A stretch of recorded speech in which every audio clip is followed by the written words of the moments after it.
Olá! Estamos começando mais um programa da série Fazendo Escola. E hoje nós vamos discutir a escola e a inclusão social.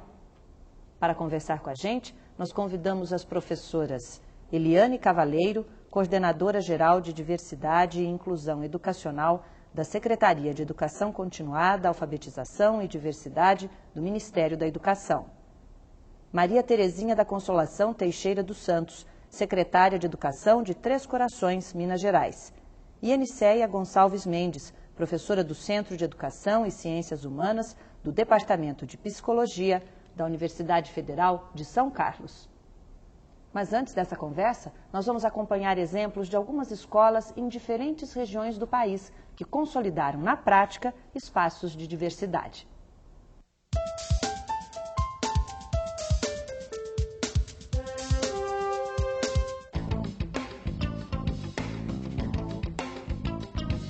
Refletir sobre a escola e a diversidade cultural significa reconhecer as diferenças, pensar a relação entre o eu e o outro. A escola é o espaço multicultural, multirracial, espaço do encontro de diferentes presenças.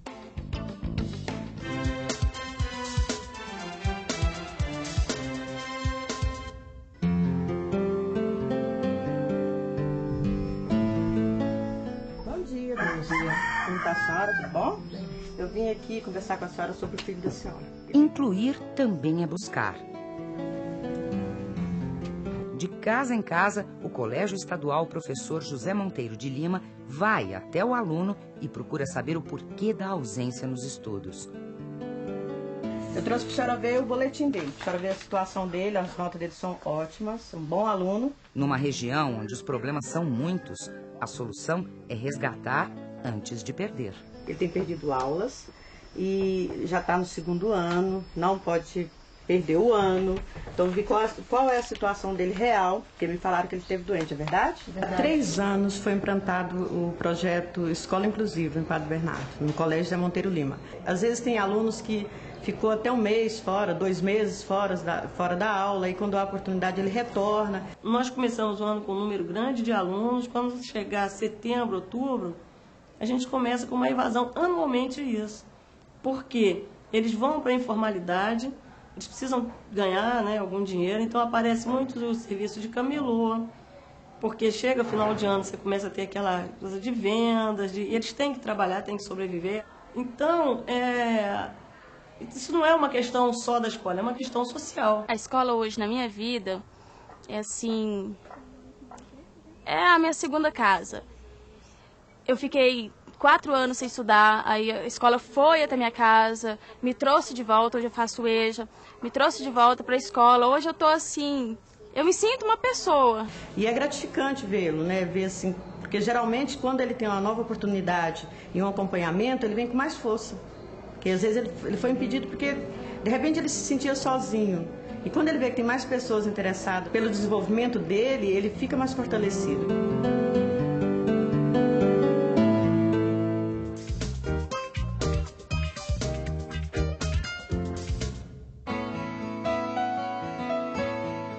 No começo assim foi muito difícil para mim, mas hoje eu me sinto feliz por estar aqui nessa sala e nessa escola. Me sinto muito feliz por estar hoje fazendo parte de uma escola, porque antes um cego não poderia estudar. Hoje eu posso ler, hoje eu posso escrever, hoje eu posso me expressar através da minha escrita. Evitar a poluição da água não é fácil. São necessárias várias medidas. Uma delas é tratar a água. Eu me sinto útil e sinto que eu estou passando uma mensagem através da música. Nas horas tristes, nos momentos de prazer, amigos para sempre.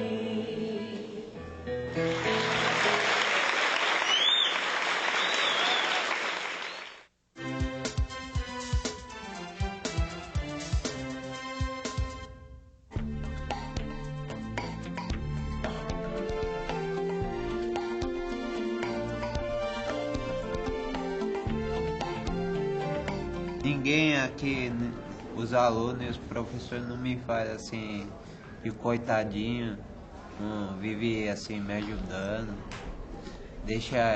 me deixa mais solto, mais livre para fazer as coisas. A primeira coisa que ele espera é ser respeitado nas suas particularidades. Tá?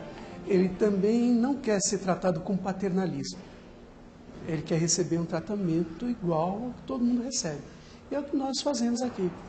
Nós não privilegiamos, simplesmente nós tratamos o aluno dentro das possibilidades, das necessidades que ele tem.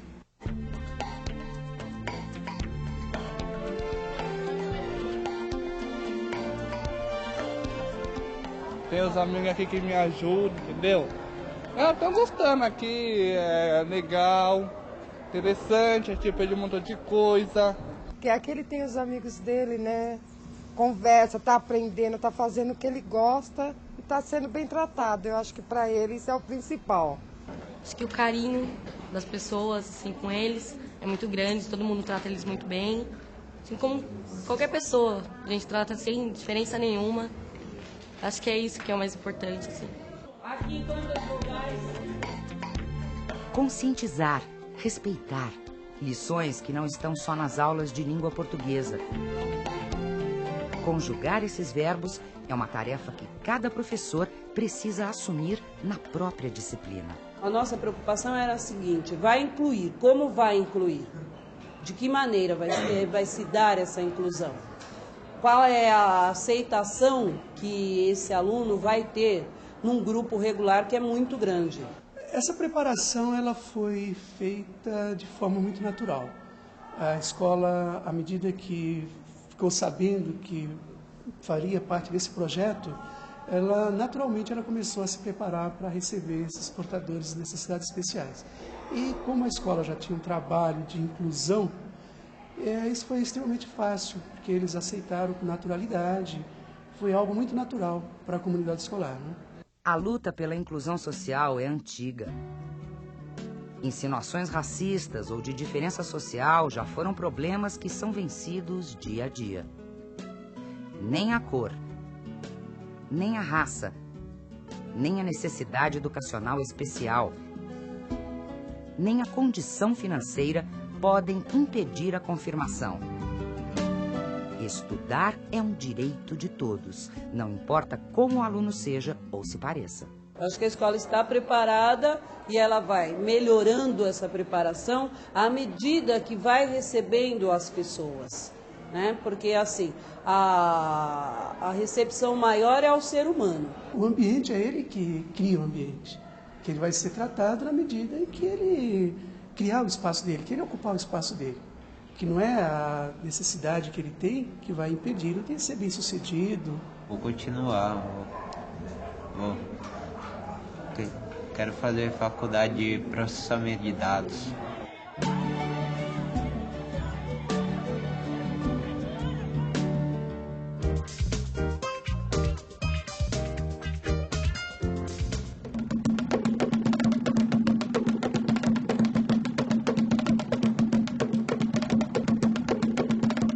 Valorizar a criatividade, a curiosidade, a afetividade, ajudar a suportar o medo, a conviver com o incerto e o diferente.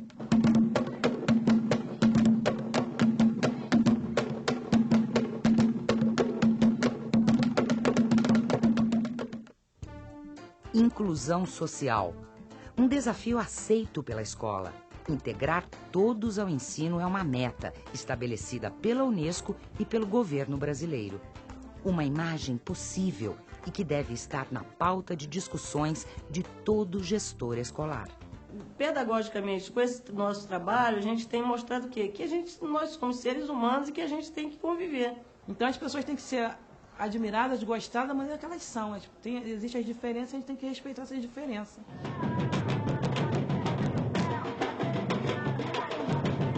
O nosso trabalho pedagógico, a gente tem usado principalmente a arte. Então, quando você mostra para eles que o negro ele é bonito da maneira que cada um tem a sua beleza própria, a sua própria luz, não precisa ir pela luz de ninguém. Então isso aumenta a autoestima. Quando ele pega o instrumento que ele desce, que ele vai tocar, e que a quadra fica o pessoal tudo olhando, fica se mexendo, isso aumenta a autoestima, ele começa a se achar importante. Que raça você é? Que cor você é? Ah, sou moreno, não sei o que, sou marrom bombom. Então eu não tinha esse entendimento que eu tenho hoje. Hoje eu leio vários livros, várias coisas, entendeu? Vejo vários vídeos, então hoje, assim, vou falar, tenho orgulho de falar, não tem mudança nenhuma, entendeu? Eu sou negro, independente de qualquer coisa, eu não sou diferente de ninguém, entendeu? Dentro da formação do povo brasileiro, nós temos vários agentes, entre eles o negro. A história, ela vai dar ferramentas, ela vai municiar o aluno para que ele seja um cidadão conhecedor da realidade brasileira. E ele defronta com a realidade da vida do negro dentro da historiografia brasileira. Então, no sentido dele, como um cidadão, um ser livre, uma pessoa pensante, a história vai dar as ferramentas para que ele encontre aquela história do negro que geralmente lhe foi ocultado. Todas as riquezas que nosso país tem hoje, nós vemos o negro, tá, como um desses agentes. Geralmente, o aluno, ele procura rótulos, procura grupo, onde ele vai buscar identidade. E em sala de aula, quando nós trazemos a questão do negro, a questão de vários grupos sociais que formam o país, ele se identifica não só como negro, mas ele vai ter ferramentas que a história vai propiciar isso a ele, para que ele seja um cidadão. E ele vai perceber o quanto o negro foi útil na formação desse país, o qual ele está se preparando para ser um cidadão. Pensar na inclusão social é uma tarefa sem fim. Um olhar atento pela comunidade mostra que é preciso estar atento para o ambiente social e os problemas que atingem os alunos e suas famílias. Eu acho que é muito importante esse tipo de aula, porque eu mesmo sendo negro, aqui na escola eu nunca sofri nenhum tipo de preconceito. Mas lá fora, que as pessoas não têm uma consciência dessa cultura que o negro tem, da raiz que o negro trouxe para o Brasil, eles não são muito receptivos à etnia negra. Então a gente tem que aceitar nossas diferenças, respeitar todos e exigir que as pessoas nos respeitem também. Então o que a gente basicamente trabalha aqui em cima da cultura afro e da cultura nordestina é isso, é o respeito em cima do ser humano.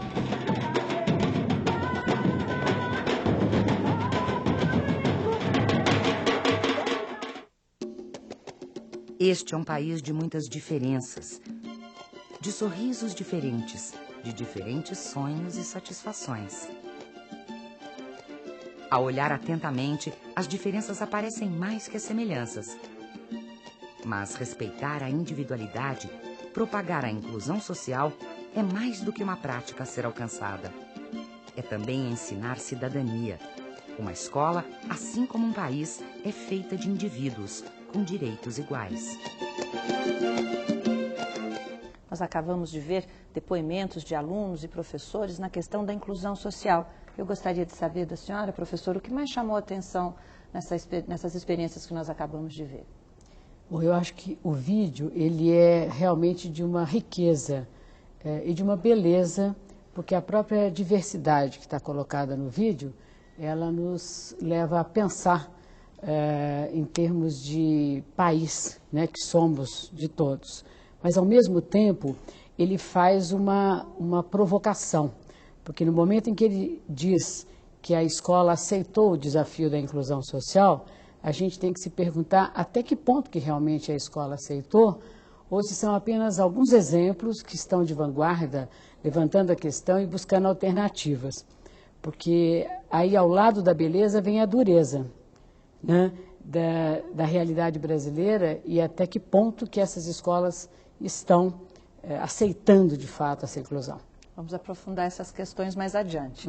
Professora Eliane, qual a sua opinião? Concordo com a professora Terezinha. Eu acho que é muito importante, ao nós pensarmos a inclusão social, analisarmos as nossas dificuldades enquanto profissionais de educação e interagir com aquele que nos é diferente. Na questão racial, por exemplo, é importante nós pensarmos o racismo que está no amplo da sociedade, bem como a discriminação racial que está no cotidiano escolar e nos sistemas de ensino. Professora, sua avaliação do vídeo que nós assistimos. Eu concordo também com as professoras. Eu acho que tem um ponto que o vídeo apresenta alguns exemplos muito positivos, alguns depoimentos muito favoráveis, né, à inclusão, quando a gente sabe que a situação da escola brasileira não é essa. Então, eu acho que vale a pena mostrar esse mecanismo de exclusão na e da escola que acontece, para a gente enfrentar os desafios e não achar que as coisas estão tudo bem, está tudo bem, que está tudo funcionando. No caso de alunos com necessidades especiais, mais de 90% deles estão fora da escola ainda, e aqueles que têm acesso, a maioria fica na educação infantil ou no ensino fundamental, e poucos têm acesso ao ensino médio, né, como essas experiências, apenas uma minoria. Então, nós temos que enfrentar que essa é a realidade e o professor tem uma responsabilidade de mudar essa situação de exclusão. Bom, sobre todos esses aspectos, nós vamos estar aprofundando daqui a um instante. Vamos fazer um pequeno intervalo e no próximo bloco nós vamos discutir os diversos aspectos da inclusão social. Até já!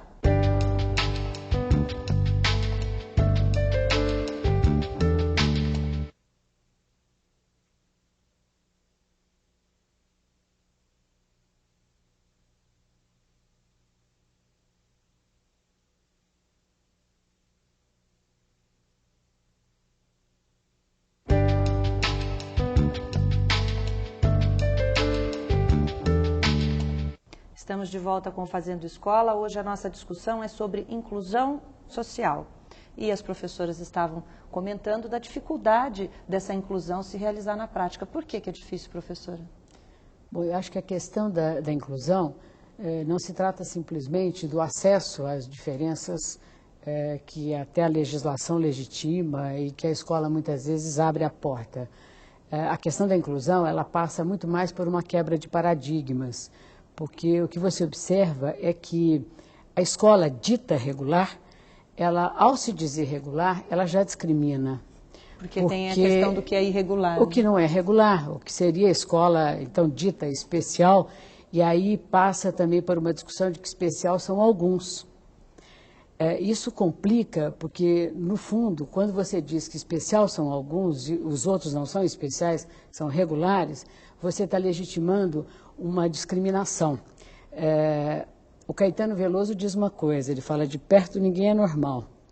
E eu acho que essa reflexão nos leva a pensar que a escola regular, ela foi uma escola inventada, porque trabalhou-se com um padrão, e esse padrão, quem cabe e quem não cabe. É interessante fazer uma citação. A palavrinha regular, ela foi inventada, em termos de até depois aplicada ao ensino, a partir de uma palavra do italiano antigo, no século XVII, que era régula. E a régula era um instrumento para legitimar quem cabe e quem não cabe, para objetos, para repartir, para separar. Então, na hora que você cria o ensino regular, você discrimina e o outro é o especial.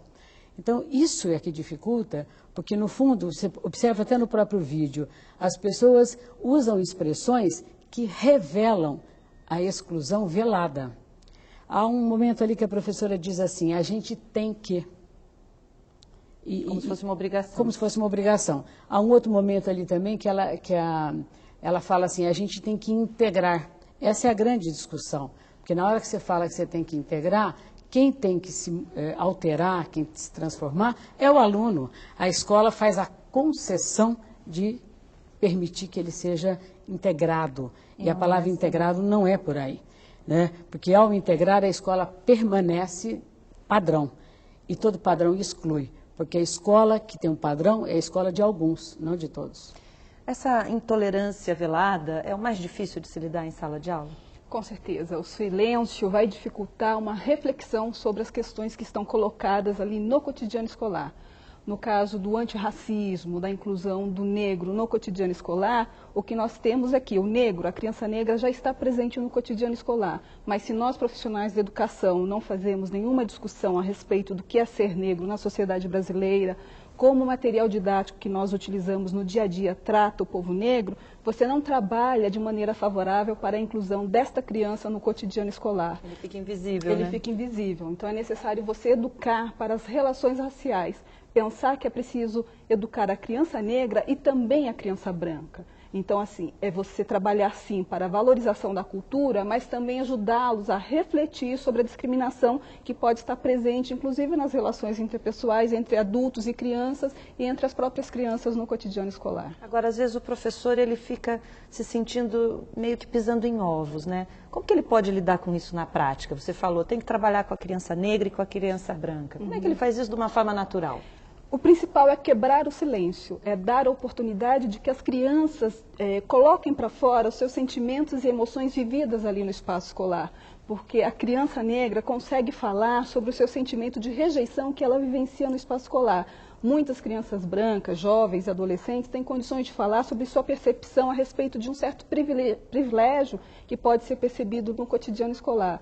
A comunidade, é importante também conversar com os familiares para saber o que é que a criança leva para casa, né, do seu sentimento. Se ela está de fato interagindo de maneira igualitária com as outras crianças, se ela percebe um tratamento diferenciado, um afastamento por parte dos profissionais da educação, o que ela sente a respeito do seu grupo sendo passado no material escolar, as personagens que estão contidas nos livros. A questão é o diálogo, falar sobre. Professora, a senhora citou índices que mostram que a inclusão social ainda é uma meta um pouco distante de ser atingida, né? Eu gostaria que a senhora comentasse mais sobre isso. Por conta dessa questão que existe o padrão do aluno ideal, né? Aí qualquer aluno que vai ter uma diferença, que muitas vezes é uma diferença que contempla a questão da diversidade, ele vai sendo excluído. Então você tem uma exclusão da escola, né? Que são aquelas crianças que nem conseguem ter acesso à escola, que é a grande maioria, principalmente dos alunos com necessidades especiais, educacionais especiais, e você tem uma exclusão também dentro da escola, né? Que é a exclusão da diferença. No caso de alunos com necessidades especiais, o que a literatura tem mostrado é que há uma superrepresentação de afrodescendentes, de meninos, né, que são considerados alunos especiais. Então, esses índices mostram vieses que são questões de discriminação que não têm sentido científico. A menina, ela não aprende mais que o menino, né? A criança negra não aprende menos. Quer dizer, aí a senhora também já está entrando na questão das diferenças mais sutis, aquelas que não são tão aparentes. Quais seriam? Existe, quando a gente coloca a questão da necessidade educacional especial, quer dizer, várias crianças podem ter algum problema no seu processo de escolarização. Isso não tem relação a ver com a deficiência em si, né? Não são só pessoas que têm deficiência que têm necessidades educacionais especiais. Então, essa diferença, ela é uma questão muito subjetiva, né? O que é a diferença? Tem diferença que tem implicação nos processos de ensino, aprendizagem, que você tem que oferecer alguns recursos. Mas a grande maioria não existe essa diferença que requer uma diferenciação no processo de ensino. É mais uma questão de postura e de atitude, de mudar. Que essa discriminação, esse preconceito é um processo muito complexo. A gente adquire ao longo da vida, e você se conscientizar de quando você está provocando uma discriminação que vai interferir no processo de escolarização da criança, e, né, esse é o desafio grande que a escola tem que enfrentar. Criança e jovem, né? Que a gente às vezes olha o jovem ainda como criança, não é? Agora, professora, existe um certo receio ainda por parte dos professores, a senhora no seu dia a dia percebe? Uma reivindicação por parte dos professores de ter um preparo especial para lidar com diferentes necessidades na sala de aula? Eu acho que a realidade, e em termos até de rede pública, que a gente está batalhando nesse domínio, vamos dizer, ela costuma ter uma síndrome, que eu vou dizer assim, que se chama, eu chamaria assim, síndrome do ainda não. Uhum. O professor, muitas vezes, até numa certa insegurança, porque toda a cultura fez com que ele trabalhasse com homogeneidades que não existem, inventadas. E aí ele, inclusive, defende, ele quer uma sala homogênea. Ele tem dificuldade de trabalhar com a diferença. Isso é cultural, isso está na nossa criação, no nosso jeito que a gente foi educado. Alguns anos atrás tinha a sala dos jovens que ainda nota continua, melhor. Ainda continua, e a gente tem isso assim de uma maneira até doída no sistema. Agora, essa questão dos professores, então ele fala, eu ainda não estou preparado. É que eu falo da síndrome da ainda não. Ou a escola diz assim, não aceito o diferente porque ainda não estamos preparados. Eu falo que é uma síndrome porque se ficar se escondendo atrás do ainda não, você nunca enfrenta a realidade. Eu concordo que existe uma discussão a ser posta na escola para estar trabalhando a diferença como sendo uma realidade na escola. Mas não tem um curso, um propedêutico que diz assim, agora você tem o diploma para começar a mexer com a diferença. Quer dizer, o querer trabalhar o humano é trabalhar o diverso. Então, isso trata-se de um valor, né, que precisa ser trabalhado e se o professor fica ainda não, nós temos todas as recusas aos alunos em rede pública calcadas nessa desculpa, de ela não estar preparada ainda. Então, isso não é válido, porque todos nós somos humanos, todos nós somos diferentes. Então, se eu sou diferente, eu tenho que trabalhar com a diferença. Eu não posso querer que o ser humano se encaixe naquele padrão que até a ciência colocou um paradigma, né? Então, eu acho que a discussão tem que ser, vamos enfrentar, quer dizer, vamos trabalhar a vida. Se eu vou trabalhar a vida é diversa. E aí não tem uma desculpa que se segure para ainda não trabalhar a inclusão. E essas diferenças passam por diferenças mais explícitas e mais sutis, não é? Você fala um aspecto importante. Eu acho que o mais difícil é trabalhar as sutilezas. As diferenças mais expostas, elas acabam sendo assim contempladas de uma maneira exibida, não é? Agora, o danado é o aspecto velado, né? O aspecto que às vezes não está legitimado por uma necessidade educativa especial com o catálogo da lei, né? Mas todos nós temos diferenças especiais. E essas diferenças escondidas, né, como diz Eliane ali, é que são as mais não trabalhadas. E é uma exclusão que às vezes não aparece. A professora Eliane está concordando aqui, né? Plenamente. E é interessante pensar a questão do afrodescendente, porque, invariavelmente, os profissionais da educação dizem que nessa escola não existe racismo, nessa escola não existe discriminação. Então, está tudo dado como natural, não colocando para os profissionais da educação a necessidade de refletir, de fato, sobre as relações raciais que, neste cotidiano, são estabelecidas. Se nós achamos que está tudo bem, então não há o que fazer. E isso vai muito ao encontro de como as relações raciais são trabalhadas na sociedade. De maneira geral, você tem o silêncio sempre sendo imposto. Nós partimos da ideia de que há um paraíso racial. Então você não tem a necessidade de discutir, de refletir, e dessa maneira as crianças também não têm possibilidade de falar com os profissionais de educação, com os familiares em casa, sobre a experiência da dor, de se perceber diferente, de se perceber tendo um tratamento diferenciado, de perceber uma ausência de personagens negras nos livros. Então, é sempre em torno do silêncio. Não se fala sobre a discriminação racial, eu não tenho possibilidade de falar sobre a dor, sobre a dificuldade que eu tenho de estar sentado na sala de aula, vendo meus professores se relacionarem mais e melhor em qualidade com uma aluna branca, ou de ter sempre na sociedade essa figura do branco sendo visto como belo, como mais inteligente. Isso, sem dúvida alguma, vai interferir no processo de construção de conhecimento. O que é ser uma criança negra nos bancos escolares, né,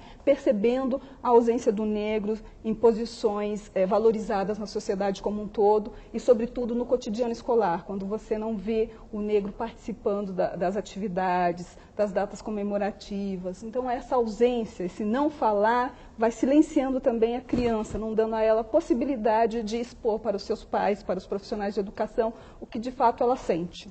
Agora, essas diferenças passam também por questões de gênero, né? Não só de etnias, Sem não é? dúvida. E a questão de gênero é bastante complicado, porque o que você percebe é que as meninas, as mulheres, têm um avanço escolar acentuado em relação aos homens. Mas quando você chega no mercado de trabalho, você vê que as mulheres percebem um valor menor em relação aos homens, né? O que é que a educação contribui para isso? O que nós temos, infelizmente, é que a formação do profissional da educação não leva a refletir sobre as relações de gênero no cotidiano escolar. Então, possivelmente, esse tratamento que é dado diferente para menino e para menina vai acarretar essas diferenças na sociedade como um todo. E reforça, né, questões, valores dentro da sociedade, né, valores já arcaicos, pré-estabelecidos. Professora, como é que a senhora analisa isso com a professora Eliane? Eu acho que é importante frisar que esse processo que a criança e o jovem sofre, ele acaba incorporando que ele é uma pessoa de menos valor, né? E isso acaba atingindo o que a gente chama de profecia autorrealizadora, né? A escola tem pouca expectativa sobre o desempenho dele e ele acaba acreditando que ele não é capaz e isso acaba se confirmando, né? E eu acho que os professores podem trabalhar isso? Como o processo de discriminação, ele é um processo de preconceito, é um processo complexo, né? O próprio Einstein disse que é mais fácil estourar um átomo do que quebrar um preconceito, né? É um processo que é inconsciente, muitas vezes a gente não tem consciência de que está afetando, está discriminando uma criança. Para você trabalhar isso, eu acho que a escola, um dos caminhos que tem sido visto é que você sempre, em alguma outra situação, você tem preconceitos. Não tem uma pessoa que seja isenta de preconceito. Todo mundo tem preconceito e a gente tem que começar a aprender a analisar as nossas ações, as nossas atitudes em relação aos alunos, né? Isso, infelizmente, não é uma coisa que você avança sozinho. Tem que ter espaços coletivos de reflexão, né? A escola tem que prever em seu projeto político-pedagógico esses espaços de colaboração, de interação entre professores, com direção, com supervisão, com instâncias fora da escola, para poder ter esse espaço de reflexão, para você poder estar se conscientizando do que é a discriminação, do que é o preconceito, né? Então, porque esse é um processo complexo e a gente vai levar a vida inteira para desfazer esses preconceitos, que eles aparecem de diferentes formas. Como é que a Secretaria tem trabalhado isso na prática, professora? Bom, a Secretaria de Educação Continuada, Alfabetização e Diversidade tem coordenação para a educação escolar indígena, educação do campo, meio ambiente e inclusão educacional, que nós trabalhamos atualmente, mais especificamente com a questão do negro. Para a questão racial, nós estamos cuidando de formar profissionais de educação pautado nos parâmetros curriculares nacionais para a educação das relações raciais e de ensino de história e cultura afro-brasileira e africana, seguindo 4 eixos. O principal dele é a formação dos profissionais de educação, seguido de formulação e distribuição de material didático pedagógico, bem como a formação dos gestores de ensino. Nós vamos aprofundar mais esse tema, vamos fazer agora um pequeno intervalo e no próximo bloco nós vamos estar falando de alternativas para a inclusão social. A gente volta já.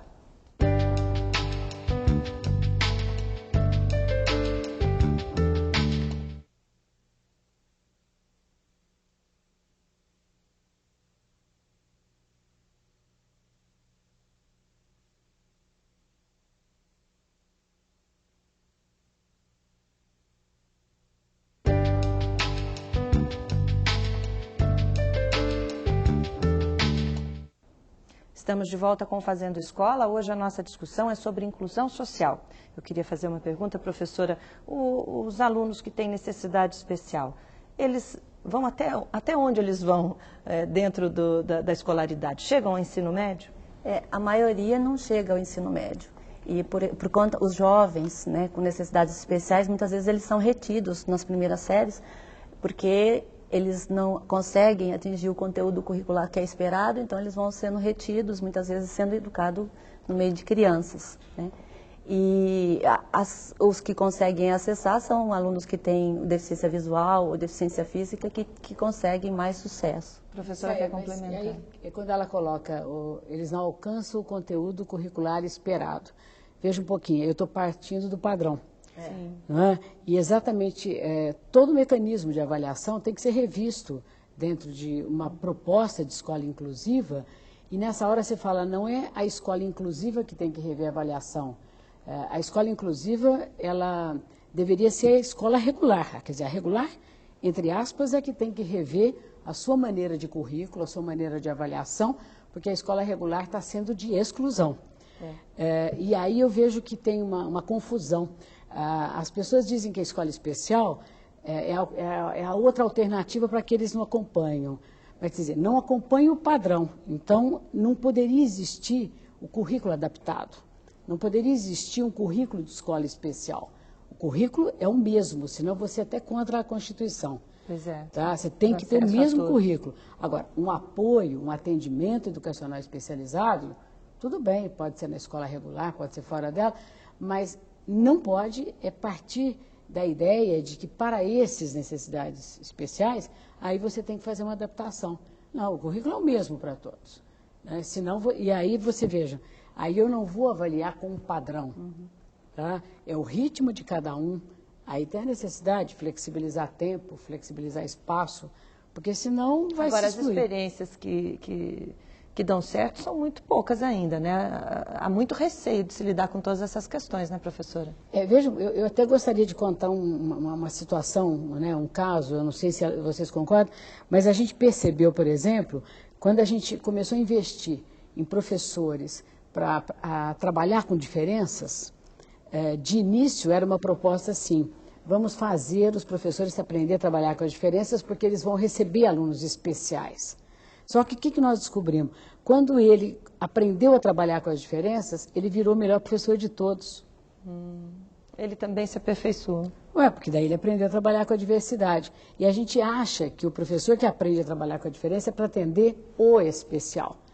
Então, eu acho que enquanto a escola regular, ela não implodir esse paradigma de especial ou de alguns, ela não resolve o problema dela, que é o problema de ser diverso, de ser real, e ela fica fazendo de conta que existem alunos padrões.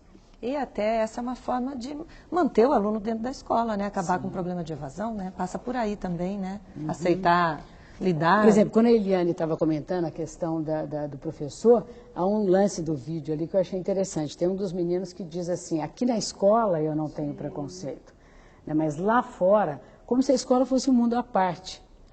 É uma ilha, né, às vezes. E eu acho que esse discurso é perigoso. Sim, com certeza. E mesmo porque essa escola que aceita todos de maneira igualitária tem possibilitado diferentes níveis de escolaridade para brancos e negros, para homens e mulheres. Então, o que nós temos que mudar é algo que está no interior da escola e possivelmente transformar esse currículo escolar seja algo bastante positivo para você colaborar para que os jovens permaneçam mais tempo nas escolas. O que seria essa transformação do currículo, na sua opinião?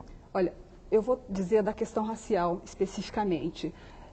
Nós da SECAD estamos trabalhando para que as diretrizes curriculares para o ensino das relações raciais, o ensino de história e cultura afro-brasileira, seja tratada, seja discutida em nível nacional. Por conta de quê? Na medida em que você tem essa temática não sendo trabalhada ou sendo trabalhada de maneira enviesada, apontando a incapacidade do negro de não estar presente na escola, de não avançar socialmente, você contribui para que essa criança, de fato, seja excluída do sistema de ensino. Eliane, mas você não acha, por exemplo, que a questão racial, quer dizer, ela é uma forma de você puxar a linha e o fio da meada da diferença, mas acho que ela tem exatamente que contribuir para abrir o olhar para todas as diferenças, porque senão ela acaba discriminando. Quer dizer, o perigo de você pegar um único viés é exatamente você fazer uma política discriminatória. Sim, Terezinha, mas há questões que têm suas especificidades. E quando nós dialogamos com a questão racial, com a questão do jovem negro e negra no cotidiano escolar, o que tem facilitado a sua exclusão é essa percepção de um tratamento diferenciado no sistema escolar, no cotidiano, nas relações interpessoais. Mas não só daí da questão racial. Mas né? Para o negro, sim, né, que você não está colocando que ele tenha um viés, uma né? necessidade especial, certo? Uma criança que está na escola, que sente a discriminação, que vive a discriminação racial, esse fator por si só a exclui do cotidiano escolar. Então, nessa medida, nós temos que, sim, buscar compreender a especificidade de ser negro, então, mas eu insisto nessa questão do paradigma, por exemplo. Então, acho que uma manifestação de diferença racial é um exemplo. Sim. Mas se você tem o jovem mais lento, o jovem mais rápido, o jovem mais desconcentrado, o jovem que gosta de ler, o jovem que não gosta de ler, e a escola, como ela exatamente usa uma linguagem letrada, ela acaba excluindo todo mundo. Isso aí não vai caber dentro da escola. Sim. Ela quer o jovem centrado, apenas um determinado tipo de comportamento.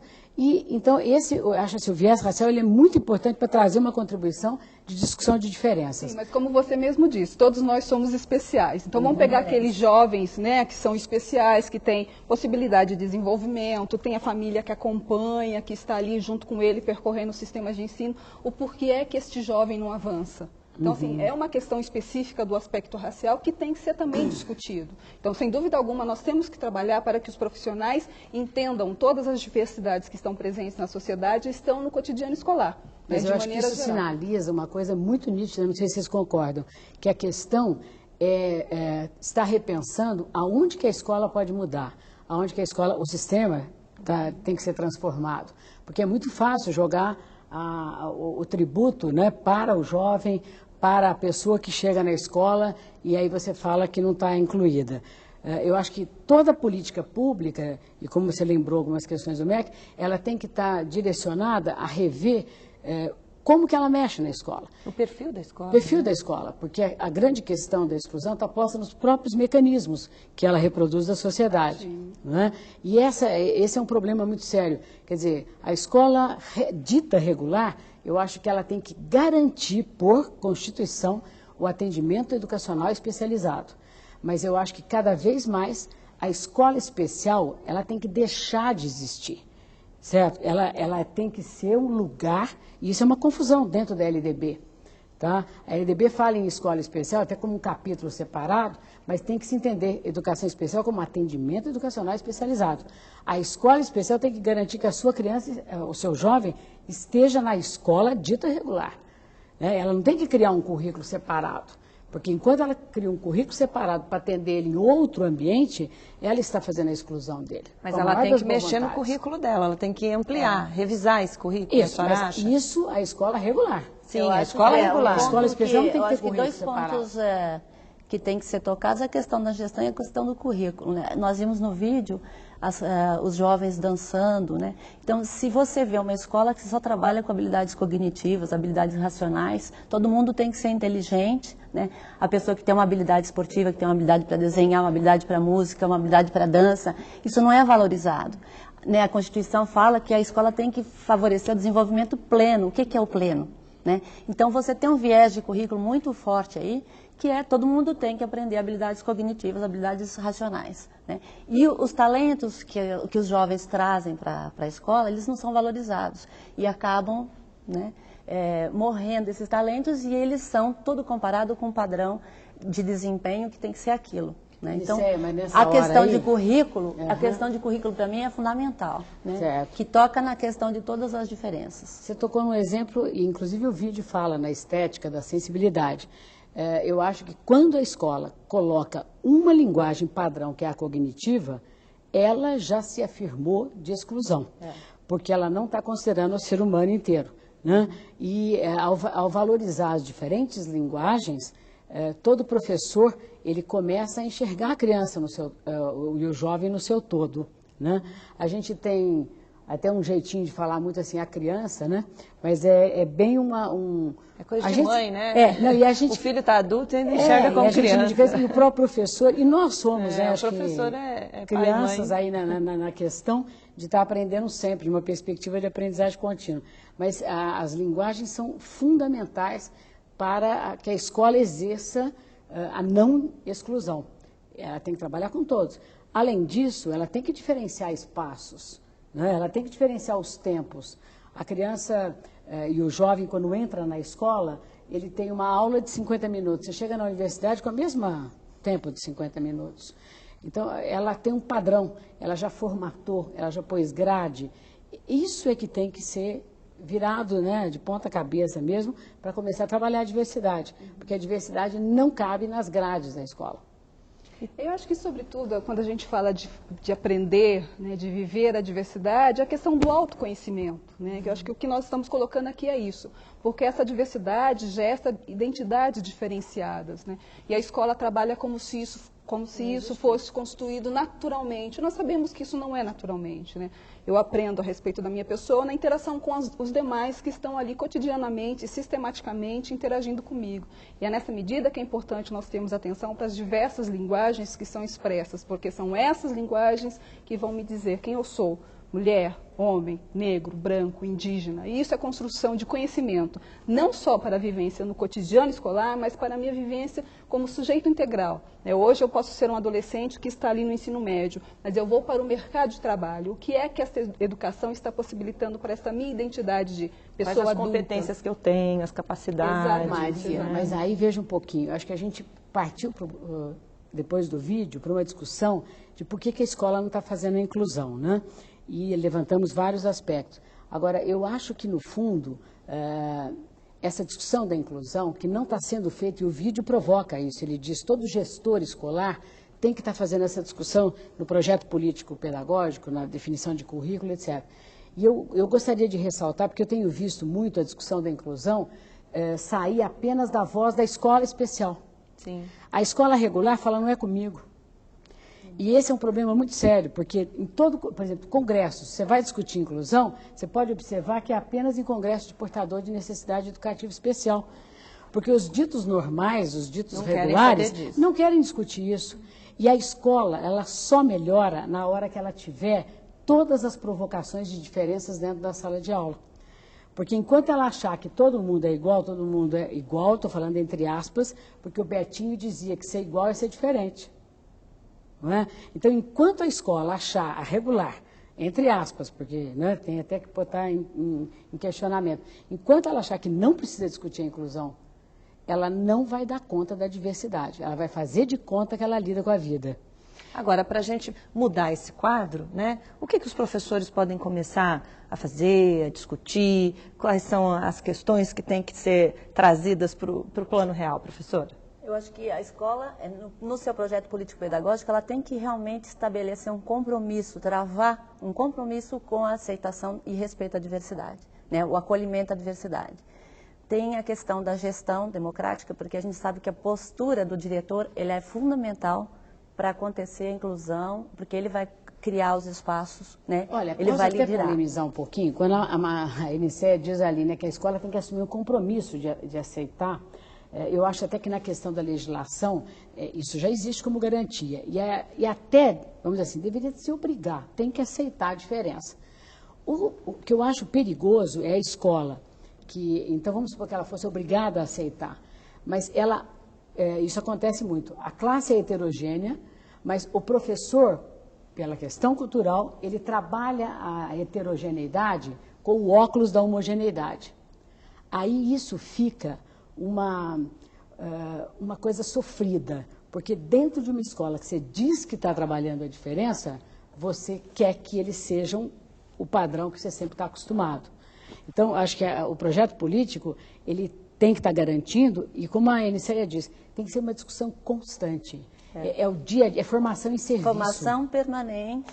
Para discussão disso, Você prever essa formação. Como dar conta no dia a dia? O professor, ele pode até estar muito bem intencionado, mas no dia a dia ele não consegue lidar com os problemas. E essa formação contínua, como a senhora diz, passa por inclusão digital, por exemplo, instrumentos que podem ser usados para essa formação Sem dúvida, contínua? nós temos muito problema com a formação, com os métodos tradicionais de formação, dentro de universidade, digital? Queria que a senhora dentro de universidade, então os professores, eles também sofrem a falta de acesso ao conhecimento que vem sendo produzido, Então, essa inclusão digital é favorecer esse acesso, democratizar esse acesso a essa informação, a esse conhecimento, a dar a oportunidade para o professor ele administrar a sua carreira, a sua formação.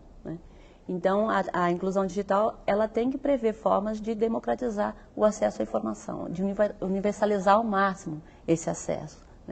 E quando a gente fala de formação, a formação permanente tem que estar no projeto político, Agora, eu acho que o professor, o que é importante é que ele entenda que ele tem que ter um compromisso ético, com essa diferença, que ele vai fazer uma diferença e a escolarização, ela é fundamental. Se o jovem não sair escolarizado, ele vai ter problema com inserção social futura. Daí você vai ter exclusão social. E ele é uma peça fundamental nesse processo. Então, acho que o professor ele tem que ter essa ética e esse compromisso político de fazer a diferença na vida desses jovens. Olha, quando se toca na questão professor, eu acho que é realmente um elemento chave na discussão da inclusão, na transformação das escolas. E eu acho que o professor, ele precisa acreditar que ele é gente.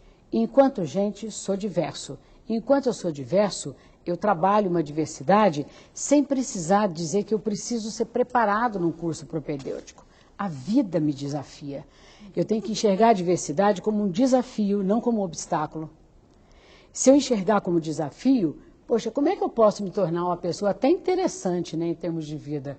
A hora que eu entro com o desafio e topo o desafio. Como é que ele chega até aí, professora? Como é que ele chega até esse raciocínio? Eu acho que o raciocínio é provocado pela escola, que, enquanto grupo de suporte, aceita as diferenças e dá as mãos na discussão. Solidão pedagógica não resolve nada.